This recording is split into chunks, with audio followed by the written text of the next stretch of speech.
I don't want to sound like a broken record. This record we play in those days, the turntable. When it is broken, then God gets to a point, then it will be repeating itself on one point. So I don't want to sound like that. Otherwise, I will have talked about the snow. The snow is not going. I have left excitement to depression. I'm getting depressed with the snow. So if you know how to send it away, please help us to send it away. Good evening. Today is the first Sunday of Lent, and we have 7 Sundays to go. So I want you to register that each Sunday you come, that you have fulfilled an obligation. So 6 more to go. So brace up for an action. Every first Sunday of Lent, according to the Synoptic Gospels, the church placed before us the temptation, the narrative of the temptation of Jesus Christ, according to the year. So in year A, we read from the Gospel of Matthew. In year B, we read from the Gospel of Mark. And in year C, this year, we read from the Gospel of Luke. So there are little differences in the account, but the contents are basically the same. So the first Sunday of the Lent can properly be called the Sunday of the temptation of Jesus Christ. So the gospel reading is about the temptation of Jesus Christ. And there are 3 things that are very important in this temptation of Jesus Christ. The first one, Jesus was hungry. After 40 days of fasting, he was hungry. If you are hungry, you are just hungry. You need to satisfy your hunger. So Jesus, like us, was also hungry. So that means that Jesus had his own human limitations as a human being. And he was hungry. I want us to underline that word. And the devil walked to him and told him, you can turn these stones to bread. The devil knew Jesus can do that. You know why? Later in the life of Jesus, he turned 5 loaves of bread, of the Italians we call the bread panino. You know panino? Small bread, not loaves, not big loaves. Jesus turned 5 and fed 5,000. So Jesus could turn anything to become bread, but not at the devil's instance. Not at the devil's instance. So the devil knew Jesus was hungry. The devil knew Jesus' power. But Jesus did not yield to him. How often do we yield to human temptations, especially concerning our appetites, our emotions? Somebody will make us be angry. Because of him, we will lose our temper. Jesus did not allow the devil to use him against his own emotions. During Lent, we are called to take charge of our lives, of our appetites, of our emotions. Once you can control your emotions, your appetite, especially about eating and drinking, you can control your life. You can manage anything. And that is why it is important. So temptation is not bad in itself. Jesus passed through it. But unlike us, when we are tempted, we fall. Jesus did not fall. And that is the model that we should emulate. The model of Jesus. Man does not live on bread alone. When I was reflecting, not here, I've not experienced it here, but I've experienced it somewhere, in some places, when the sales market, when it falls on Sunday, people wake up very early morning to go and queue up to buy things. especially things they don't even need. Jesus needed to eat. And they will not come to church on a Sunday, but they can go and stay in the front of a store 3-4 hours to get in on the queue because of sales of what they don't need.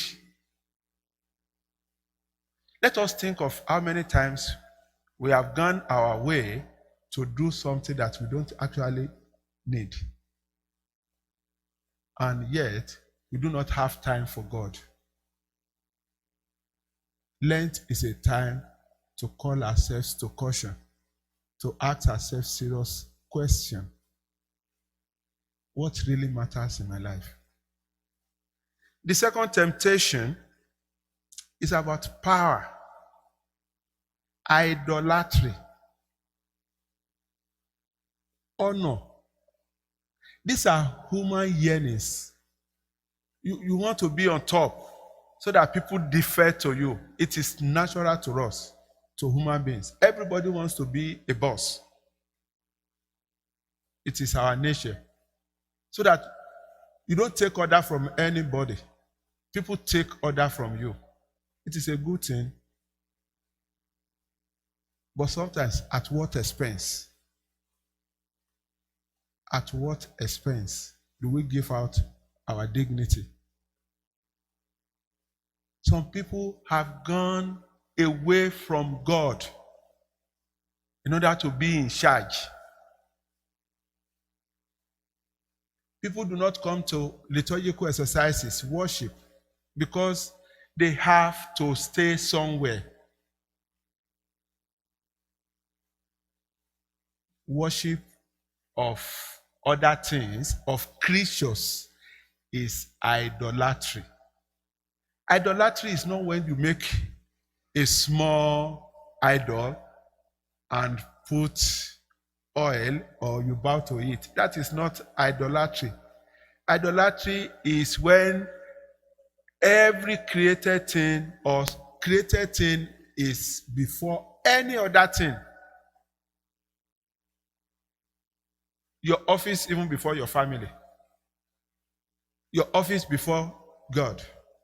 Your position, your privileges, your honor. This is idolatry. And let me remind you, it was for idolatry that the Jews went into exile. You shall not have any other God beside me.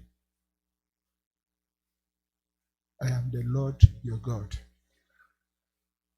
What is it that we worship? Unknowingly to us. Sometimes we don't even know that we are worshiping these things. You want to have this power so that you can help. There's always an excuse. The devil gives you an excuse. If you have the power, then you'll be able to do so many things. But once you have the power, he will not make you to do those things. He will direct you to another point. He's not directing you to the right point because you have not gotten the power properly. The devil does not even have the authority to give Jesus all the powers of the world. Jesus rejected it from the devil today, but after the resurrection, in Matthew chapter 28, verse 18, Jesus said, all authority in heaven and on earth has been given to me. He didn't take it from the devil. So that's why I said it's human inclination to have authority. But from whom are you collecting your own power? Who is giving it to you? The person that gives the power to you has power over you. The person that gives power to you has power over you. And so he can manipulate you.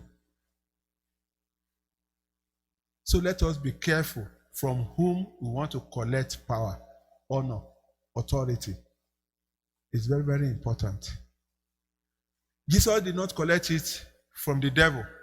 Because one, the devil does not even have it. There is a Latin saying that says, Nemo dat quod non habet.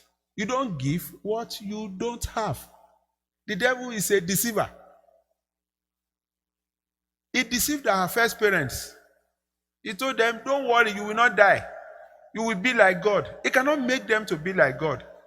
And as soon as they ate the apple, their eyes were opened, they saw their nakedness, and they were ashamed. That is the devil.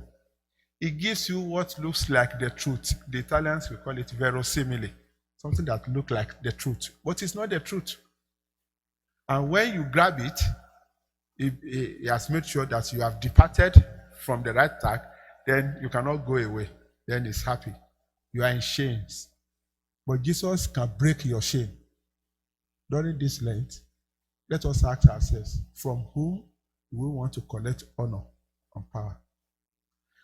And the last temptation is about if Jesus is Son of God. The devil knew that Jesus is the Son of God at the beginning of Jesus' ministry. In all the Gospels, the devil cried out, I know who you are. You are the Son of the Holy One. You are the Son of the Blessed One. He's now asking Jesus if you are a Son of God. But Jesus is truly Son of God. The Gospel of Mark is very interesting. I love it. Only once a human being addressed Jesus as Son of God in the Gospel of Mark.